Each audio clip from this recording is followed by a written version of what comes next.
sejahtera, anda bersama saya Laila Kadir dalam Berita Pagi. Sandakan Papa dan Tuaran di Sabah serta Kelang di Selangor diisytihar zon merah. Sehubungan itu, Menteri Kanan Keselamatan Datuk Seri Ismail Sabri Yaakob mengumumkan Perintah Kawalan Pergerakan Bersyarat PKPB akan dilaksanakan bermula Jumaat 9 Oktober ini. Pelaksanaan PKPB bertujuan membendung jangkitan dan penularan COVID-19 di 4 kawasan tersebut. Pada masa sama, membolehkan aktiviti pengesanan kes secara bersasar dilaksanakan sepanjang tempoh 14 hari. Sidang khas hari ini juga turut mendengar pembentangan Kementerian Kesihatan Malaysia berkenaan dengan situasi di beberapa kawasan yang diklasifikasikan sebagai zon merah, iaitu di Sabah dan Selangor kerana mempunyai lebih 40 kes positif COVID-19. Hanya perkhidmatan perlu termasuk kilang-kilang dan rantaian yang berkaitan dengan perkhidmatan perlu adalah dibenarkan. Pihak MITI akan menyenaraikan jenis perkhidmatan perlu atau perkhidmatan lain yang terlibat di dalam kawasan tersebut. Sementara itu, semua sekolah yang berada dalam zon merah akan ditutup berkuat kuasa hari ini hingga 23 Oktober ini. Kementerian Pendidikan menerusi satu kenyataan menjelaskan penutupan melibatkan sekolah di Kelang, Selangor serta di Sandakan Papa dan Tuaran, Sabah. Ini akan melibatkan 142 sekolah di daerah Kelang dan 242 sekolah di 3 daerah Sabah. Sekolah yang mempunyai asrama termasuk kolej vokasional juga ditutup. Ibu bapa atau penjaga perlu mengambil murid yang tinggal di asrama tersebut untuk pulang. Bagaimanapun, murid yang menunggu untuk diambil ibu bapa atau murid yang ingin terus kekal berada di asrama sekolah dan kolej vokasional akan berada di bawah penjagaan warden asrama. Manual pengajaran dan pembelajaran di rumah boleh dimuat turun di portal rasmi KPM www.moi.gov.my. Bagi kebanyakan sekolah yang kini sedang melaksanakan peperiksaan percubaan SPM, pihak pengurusan boleh menjadualkan semula peperiksaan ke tarikh yang sesuai kelak. Hanya 3 negeri tidak mencatatkan kes baharu iaitu Melaka, Perlis dan Labuan. Sementara itu, kes baharu paling tinggi di Sabah iaitu 282 kes. Daripada jumlah tersebut, 183 kes melibatkan saringan komuniti, 71 kes saringan bergejala dan 22 kes melibatkan saringan kontak rapat kes positif COVID-19. 153 kes baharu direkodkan di Kedah pula, kebanyakan kes daripada kluster tembok iaitu sebanyak 139. 14 kes lagi direkodkan daripada kluster Basintok. Selangor telah mencatatkan pengurangan kes. 7 kes melibatkan saringan pulang dari kawasan berisiko tinggi, termasuk 1 kes daripada kluster Selasih. 4 kes daripada kluster Jalan Meru dan 3 kes daripada saringan bergejala. 2 lagi kluster baharu dilaporkan masing-masing di Selangor dan Pulau Pinang. Kluster Bah Puchong di Selangor mencatat 5 kes, manakala kluster Penjara Reman di Pulau Pinang merekodkan 7 kes termasuk kes indeks. Kes indeks kluster Bah Puchong dikesan pada 5 Oktober lalu hasil saringan individu pulang dari Sabah.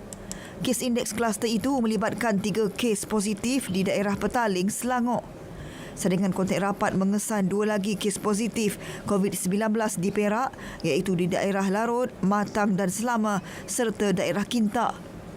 Sejumlah 39 individu disaring dengan 34 individu masih menunggu keputusan. Bagi kluster Penjara Reman, kes dikesan di daerah Timur Laut, Pulau Pinang. Bermula semalam hingga 22 Oktober, semua jabatan di Pahang tidak digalakkan mengadakan sebarang perhimpunan atau acara melebihi 100 orang pada satu-satu masa. Setiausaha Kerajaan Pahang, Datuk Seri Dr. Salihuddin Ishak dalam satu kenyataan memaklumkan dalam tempoh itu juga warganya tidak digalakkan menghadiri majlis, program, seminar, bengkel, lawatan kerja, latihan dan mesyuarat di luar negeri Pahang. Semua jabatan juga tidak digalakkan mengadakan mesyuarat atau apa-apa program yang melibatkan pihak dari luar negeri Pahang. Ketika ini, Pahang mencatatkan peningkatan kadar jangkitan COVID-19 namun keadaan adalah terkawal. Pihak berkuasa tempatan PBT juga dikehendaki menguatkuasakan had bilangan pengunjung ke restoran mengikut garis panduan yang dikeluarkan Majlis Keselamatan Negara MKN. Sebarang ketidakpatuhan SOP akan diambil tindakan serta-merta. Bagaimanapun, semua masjid yang ditutup bermula 25 September lalu sudah boleh dibuka semula memandangkan tiada penularan baharu di lokaliti tersebut. Permohonan kebenaran masuk dan keluar bagi rakyat tempatan dan warga negara asing boleh dibuat melalui single window menggunakan sistem My Travel Pass. Menurut Ketua Pengarah Imigresen, Datuk Indra Khairul Zaimi Daud, langkah proaktif diambil dengan menambah baik sistem itu memandangkan pihaknya menerima banyak aduan dan rungutan mengenai kelewatan mendapatkan kelulusan bagi permohonan itu. Proses untuk jabatan mengeluarkan kelulusan ialah di antara 3 ke 5 hari. Jadi sekiranya seseorang itu bercadang untuk travel pada mungkin 10 hari bulan, permohonan mesti dibuat sebelum 5 hari bulan. Sebelum ini tempohnya antara 7 ke 10 hari kerana jumlah email yang diterima terlalu banyak. At any one time di dalam akaun email saya tidak pernah kurang daripada 9,000 dan begitu juga dengan email kepada bahagian-bahagian lain di dalam immigration. Sistem ini boleh diakses melalui laman web rasmi jabatan di www.imi.gov.my dan mtp.imi.gov.my. Beliau menyatakan dalam satu sidang media di Putrajaya. Semua masjid, surau Jumaat dan surau di seluruh wilayah persekutuan melaksanakan solat hajat selepas solat maghrib selama 3 hari berturut-turut yang diadakan bagi memohon kesejahteraan rakyat Malaysia dalam menghadapi situasi terkini kes penularan COVID-19 yang meningkat mendadak kebelakangan ini. Imam Masjid Negara Ustaz Muhammad Rusdi Abdul Saleh meminta umat Islam di negara ini terus berdoa agar Allah Subhanahu Wa Taala sentiasa melindungi seluruh rakyat Malaysia daripada virus berbahaya ini. Agensi Masjid Negara di bawah JAKIM yang diketuai oleh Menteri di Jabatan Agama Menteri JAKIM, Datuk Dr. Zulkifli, dia pun telah positif COVID-19 dan sekarang ni kita sama-sama berusaha untuk kalau mendoakan beliau lah, supaya sihat sebab semua macam biasalah. Begitu jantung juga seluruh kita doakan seluruh rakyat Malaysia agak terhindar daripada COVID-19 ni. Sementara itu, lebih 50 jemaah Masjid Mahmudiah Presin 18 Putrajaya hadir menunaikan solat hajat. Ketua Imam Masjid Mahmudiah, Ustaz Muhammad Syabil Muhafiz Harun berkata, jemaah yang hadir masih tertakluk kepada SOP yang ketat sepanjang berada dalam kawasan masjid.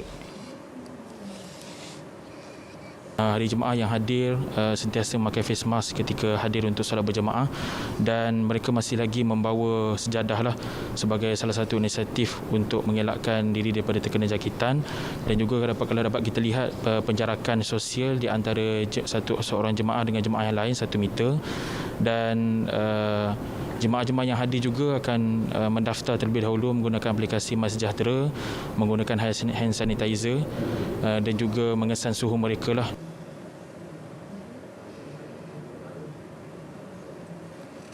Baiklah, kita berehat seketika dan akan kembali selepas ini. pelitup separuh muka diwajibkan berkuat kuasa 1 Ogos 2020. Pemakaian pelitup separuh muka diwajibkan di tempat awam dan sesak semasa menggunakan pengangkutan awam seperti bas, taksi, LRT, KTM, kenderaan e-hailing. Juga semasa berada di tempat awam seperti pasar awam, pasar tani, pasar malam, pasar raya, tempat tumpuan pelancong dan panggung wayang.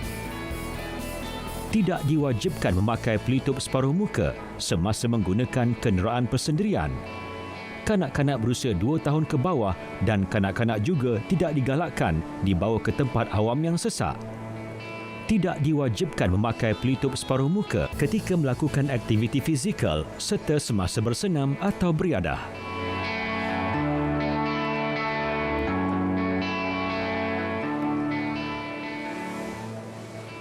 Dua lelaki disyaki terlibat dalam kes pencemaran di Sungai Batang Benar hingga menyebabkan gangguan bekalan air di Selangor sejak Ahad lalu direman 7 hari. Timbalan Ketua Polis Negeri Sembilan SAC Cik Zakaria Osman berkata kedua-dua suspek ditahan di Kota Baru, Kelantan. Pihak polis juga turut merampas barang kes iaitu sebuah motor lori trailer dan sejumlah dokumen urusan pengangkutan. Kes ini disiasat di bawah Seksyen 430 Kanun Kesiksaan yang mana hukumannya tidak kurang daripada 5 tahun dan tidak melebihi 30 tahun penjara atau denda atau kedua-duanya sekali. Suspek berusia antara 30 hingga 40 tahun masing-masing bekerja sebagai pemandu dan kelindan lori. Sebuah trailer dan sejumlah dokumen urusan pengangkutan turut dirampas. Terdahulu, Kementerian Alam Sekitar dan Air melaporkan sejumlah bahan buangan dan bahan sebatian organik tersisa ditemukan dalam kawasan Beluka di kawasan perindustrian Nilai. Pencemaran itu menyebabkan 2 loji rawatan air iaitu Sungai Semenyih dan Bukit Tampoi dihenti tugas mengakibatkan gangguan bekalan air tidak berjadual kepada lebih 309,000 akaun pengguna di Petaling, Hulu Langat, Kuala Langat dan Sepang. Polis menumpaskan 2 sindiket pengedaran dadah yang aktif sejak 6 bulan lalu di Jalan Gasing dan Kota Damansara, Petaling Jaya, Selangor. Ketua Polis Selangor, Datuk Nora Azam Jamaluddin berkata 9 suspek ditahan dan kira-kira 75 kilogram dadah dirampas. Pada 2 Oktober 2020, jam lebih kurang 4.30 petang, sepasukan polis daripada Jabatan Siasatan Jenayah Narkotik IPK Selangor telah menjalankan satu operasi di sebuah tempat iaitu di tempat letak kereta di Jalan Gasing, Petaling Jaya, Selangor. Jadi hasil dari persebuahan tersebut, pihak polis telah menangkap 3 orang iaitu 2 lelaki Melayu warga tempatan dan seorang lelaki Cina warga negara Indonesia berumur antara 36 hingga 38 tahun. Jadi pada 5 Oktober 2020, jam lebih kurang 10 pagi, sepasukan anggota polis dan pegawai polis daripada Jabatan Siasatan Jenayah Narkotik Ibu Pejabat Polis Bukit Aman telah membuat 5 siri serbuan dan telah berjaya menahan dan menangkap 6 lelaki Cina warga negara tempatan umur dalam lingkungan 19 tahun hingga 33 tahun di sekitar Kota Damansara, PJ, Selangor. Dalam serbuan di Kota Damansara, polis turut menemui 3 bom tangan, 1 laras senjata api jenis rifle dan 140 butir peluru hidup. Suspek yang ditahan dipercayai tidak memiliki lesen senjata api. Sementara itu, daripada 9 suspek yang ditahan, 5 didapati positif dadah.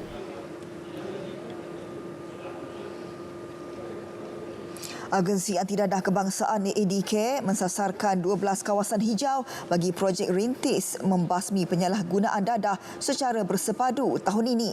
4 kawasan berstatus hijau ialah Sungai Besar dan gugusan Felda Hulu di Selangor, Felda Lubuk Merbau, Kedah dan Felda Kratung di Pahang. Manakala Johor Bahru dan Parit Sulong masih berstatus kuning. AADK Datuk Seri Zulkifli Abdullah berkata kolaborasi agensi kerajaan dan NGO menerusi projek rintis ini berjaya mengubah status kawasan berisiko dan terus mencari kaedah terbaik menangani penyalahgunaan dadah. Tapi dengan model yang kita gunakan ini berjaya menghijaukan 4 kawasan yang kita pilih. Kawasan yang masih lagi merah adalah Langkawi, Petaling Jaya Selatan, Pekalan Cepa dan Kuala Dungun lah. Beliau berkata demikian selepas program Bicara Santai di Kampung Skudai Kiri, Tampoi. Seorang wanita kerugian RM106,500 selepas diperdaya sindiket penipuan dalam talian atau Macau Scam. Bangsa yang tinggal di Sungai Petani diperdaya dengan mengatakannya terlibat dengan aktiviti pengubahan wang haram dan dadah 20 September lalu. Ketua Jabatan Siasatan Jenayah Komersial Kedah, Superintendent Elias Omar dalam kenyataannya menjelaskan mangsa yang dihubungi individu yang menyamar sebagai pekerja pejabat pos kemudiannya telah disambungkan kepada beberapa individu lain. Mangsa diarahkan memindahkan wang ke dalam akaun yang diberikan. Mangsa yang bimbang telah memasukkan wang berjumlah RM106,500 pada 29 September dan 1 Oktober lalu ke dalam 2 akaun bank CIMB. Mangsa kemudian membuat laporan di Balai Polis Sungai Petani pada 1 Oktober dan kertas siasatan telah dibuka di bawah Seksyen 420 Kanun Keseksaan. Polis tidak pernah membuat panggilan telefon hanya untuk menyelesaikan kes jenayah. Sebaliknya, panggilan dibuat untuk janji temu di pejabat. Timbalan Ketua Polis Negara Datuk Seri Akril Sani Abdullah Sani memberi peringatan itu berikutan ramai terpedaya dengan penyamaran sebagai anggota penguatkuasa wakil Mahkamah Bank bertujuan mendapatkan maklumat peribadi mangsa.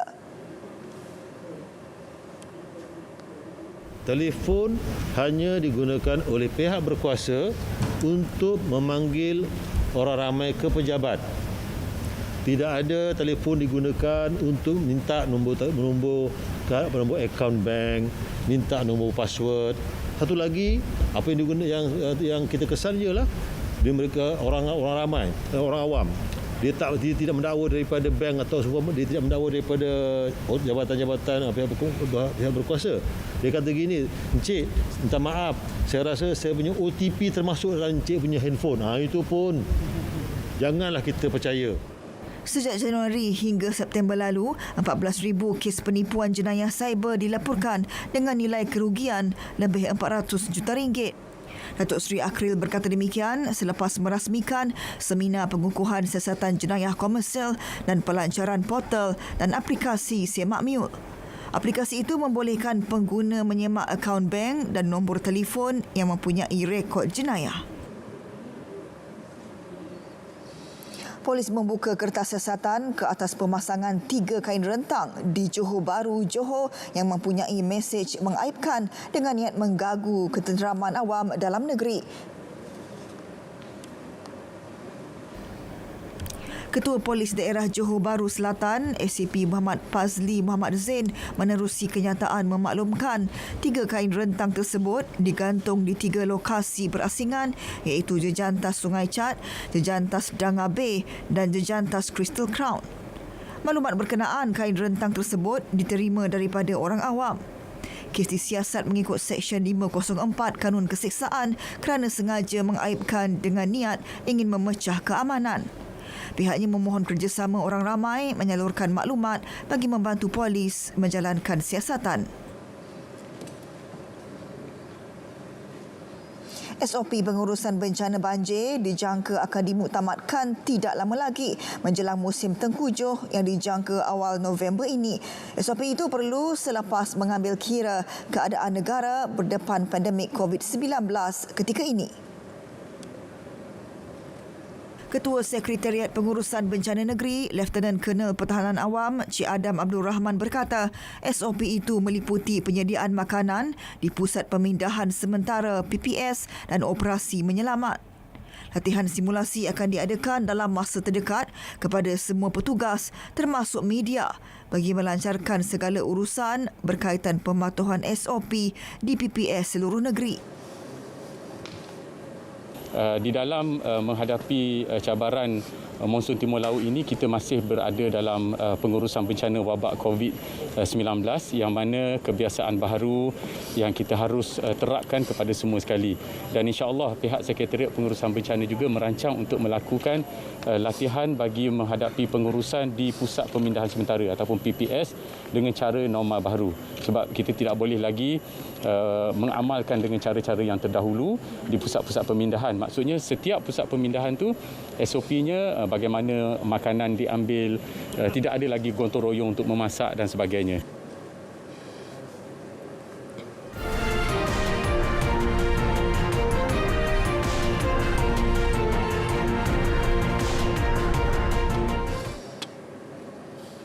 Luar negara, 18 individu yang mengiringi atau pernah berada pada majlis yang dihadiri Presiden Amerika Syarikat Donald Trump disahkan positif COVID-19. Setiausaha media kepada Trump, Kelly McEnany, menjadi individu terbaru yang disahkan positif COVID-19. Individu lain yang dijangkiti adalah isteri Trump, pembantu kanan Presiden dan pengurus kempen. Lebih 12 individu yang sering berada dengan Trump sama ada di luar atau di dalam Rumah Putih positif virus COVID-19.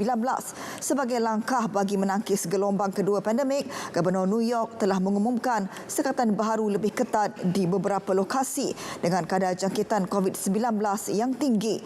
Perniagaan tidak penting di arah tutup termasuk gimnasium.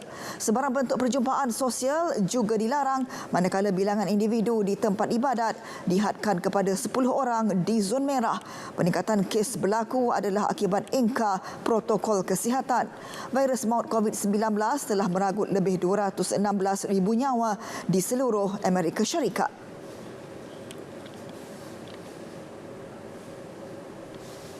Panglima Tentera Amerika Syarikat bersama pemimpin tertinggi tentera kini menjalani proses kuarantin selepas COVID-19 dikesan menular di Agensi Keselamatan Negara itu.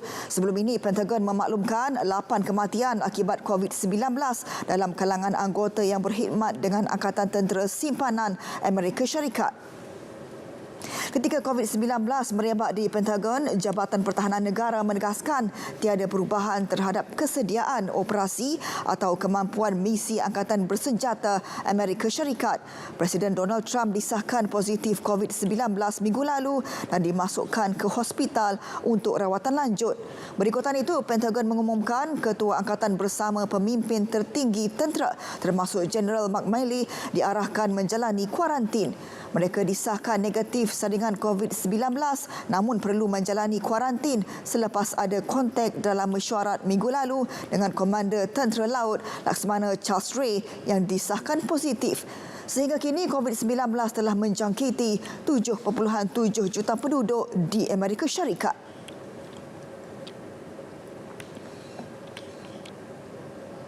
Gerakan anti-vaksin di Filipina yang menyampaikan kefahaman mereka di laman media sosial dan aplikasi pesanan teks merisikokan rakyat negara itu. Ia yang semakin mendapat perhatian mengakibatkan banyak pihak terpengaruh dan menolak penggunaan vaksin.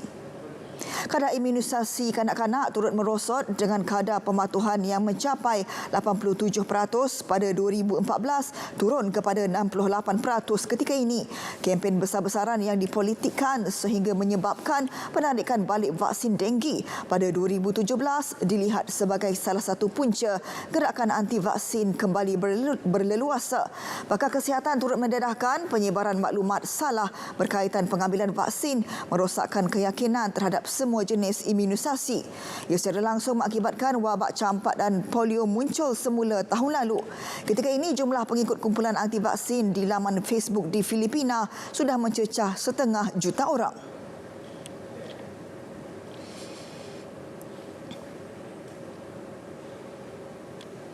Dasar laut dunia dipenuhi kira-kira 14 juta tan mikroplastik terhasil daripada sampah sarap yang dibuang ke laut setiap tahun. Dapatan itu mendapati kuantiti bahan cemar terbabit 25 kali ganda lebih besar daripada yang dikesan dalam kajian sebelum ini. Keadaan itu dikesan Agensi Penyelidikan Australia CSIRO. Kumpulan penyelidik mengumpul sampel dari lokasi sehingga kedalaman 3,000 meter di luar pesisir pantai Australia Selatan. Justeru tindakan segera perlu diambil bagi mengelak pencemaran plastik di laut. Sekiranya dibiarkan, ia akan menjejaskan ekosistem dan kesihatan manusia. Kumpulan penyelidik turut menggesa pihak kerajaan, industri dan masyarakat bekerjasama mengurangkan jumlah sampah di laut.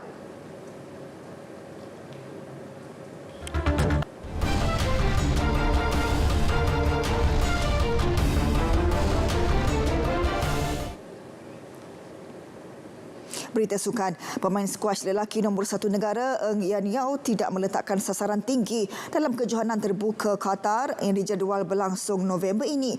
Sebaliknya, fokus Yan Yao adalah mahu mendapatkan rentak permainan terbaiknya selepas tidak beraksi ekoran pandemik COVID-19.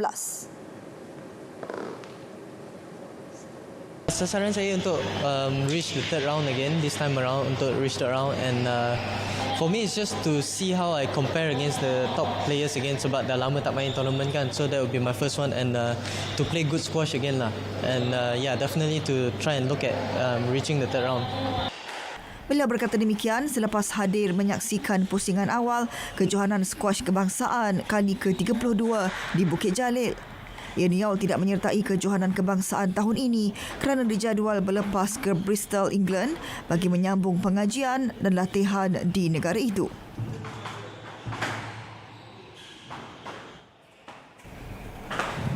Sementara itu, dalam kejohanan skuash kebangsaan, pilihan kelima Muhammad Ashraf Azan menepati ramalan mara ke pusingan kedua selepas menewaskan pemain muda Syamil Haizat Syarul Hisam dalam pusingan awal. Bekas pemain kebangsaan itu bagaimanapun tidak diberi laluan mudah apabila dikejutkan dengan kekalahan 9-11 pada set pertama. Ashraf berjaya bangkit pada 3 set berikutnya untuk menang 11-7, 11-6 dan 13-11. Menanti Ashraf di pusingan seterusnya ialah pilihan ke-21 kejohanan Hijia Rong yang menundukkan pilihan ke-13 M. Sudesh Khanna dalam aksi straight set.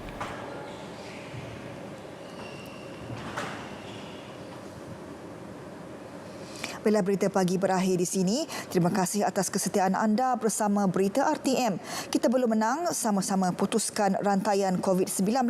Assalamualaikum dan salam hormat.